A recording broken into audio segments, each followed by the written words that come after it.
পদ্মা সেতুতে ট্রেন চলাচল উদ্বোধন করেছেন রেলপথ মন্ত্রণালয়ের উপদেষ্টা মোহাম্মদ ফজলুল কবির খান। কমলাপুর রেল স্টেশনে আছেন আমাদের সহকর্মী মোহন ইসলাম। আমরা সরাসরি চলে যাচ্ছি সেখানে।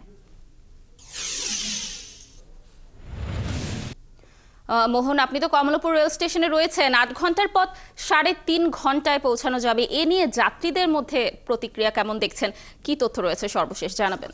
কানিস, খুলনা থেকে যে ট্রেনটি আসলে ছেড়ে এসেছিল সেটি কিন্তু 10:30টার নাগাদেই ঢাকায় এসে পৌঁছায়। যদিও 9:30টায় পৌঁছানোর কথা, প্রথম দিন আসলে বিভিন্ন স্টেশনে আনুষ্ঠানিকতার কারণে 1 ঘন্টা বিলম্ব করেছে বলে জানিয়েছে। যখন ট্রেনটি আসলে কমলাপুর রেলওয়ে স্টেশনে পৌঁছায় তখন যাত্রীরা নেমে আসছিল। আমরা যাত্রীদের সাথে কথা বলছিলাম, তাদের মধ্যে আনন্দ ছিল উচ্ছ্বাস।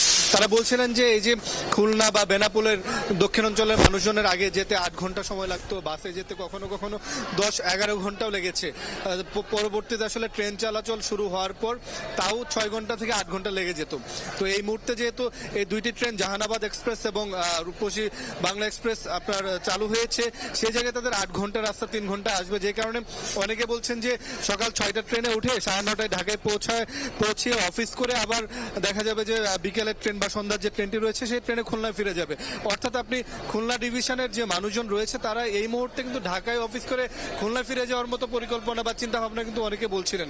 তারা কিন্তু বারবারই তাদের যে আনন্দ সেই জিনিসগুলো উচ্ছ্বাসের কথা বলছিলেন যে 3 ঘন্টায় পৌঁছানো যাবে। আগে অনেক সময় হতো যে ঘন্টার পর ঘন্টা কেটে যেত, তাদের পথ শেষ হতো না। কিন্তু এখন যেহেতু অল্প সময়ের মধ্যে তারা যেতে পারবে, সেক্ষেত্রে তাদের অনেক দিকে উপকার হবে। অর্থনৈতিক দিক বলেন বা শিক্ষার দিক দিয়ে বলেন, কারণ যারা ব্যবসায়ী রয়েছেন তারা বলছিলেন যে তারা 3 ঘন্টা যদি ঢাকায় পৌঁছাতে পারেন, মালামাল কিনে আবার ওই দিনেই দিনের পর দিনে খুলনায় পৌঁছে বা বেনাপোলে পৌঁছে যেতে পারবে। আবার একটি কথা বলে রাখি যে অনেক ক্ষেত্রে ভারতীয় ভিসা যারা পেয়েছেন বা ছিল তারা কিন্তু ভারত যাওয়ার ক্ষেত্রে বেনাপোলে যে ট্রেনটি রয়েছে সেই ট্রেনে অল্প সময়ের মধ্যে বেনাপোল পৌঁছে সেই বেনাপোল থেকে কিন্তু বর্ডার ক্রস করে ওই দেশে যেতে পারছেন। অনেকে চিকিৎসার জন্য যাচ্ছেন, যাদের জন্য পথটা খুবই সহজ হচ্ছে। আমরা আসলে এই ধরনের কয়েকজন যাত্রীর সাথে কথা বলছিলাম, তারা কিন্তু বলছিলেন যে অনেক সময় চিকিৎসার ক্ষেত্রে যাওয়ার জন্য বাস বা ট্রেনে বিলম্ব হয়ে যেত, তাদের অ্যাপয়েন্টমেন্টও মিস হয়ে যাওয়ার সম্ভাবনা ছিল, কিন্তু এখন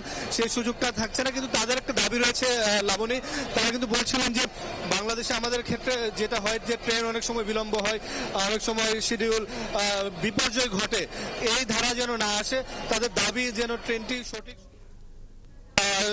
সময়ে পৌঁছাতে পারে। যেমনটা আসলে রেলপথ উপদেষ্টা ফজলুল কবির খান তিনিও কিন্তু আমাদেরকে যিনি ব্রিফিং করার সময় বলছিলেন যে শুধুমাত্র ট্রেন চালু করলেই হবে না, ট্রেন চালুর পাশাপাশি খেয়াল রাখতে হবে যেন সময় মতো ট্রেন যাত্রা হয় এবং সময় মতো যাত্রীদেরকে পৌঁছানো যায়।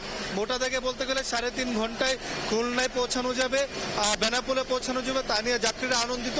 এই ধারা যেন অব্যাহত থাকে, ট্রেন যেন শিডিউল বিপর্যয় বা বিলম্ব না করে সেক্ষেত্রে বিবেচনা করার কথা তারা বলছিলেন। লাবণী, ধন্যবাদ মোহন আমাদের সাথে যুক্ত থাকার জন্য।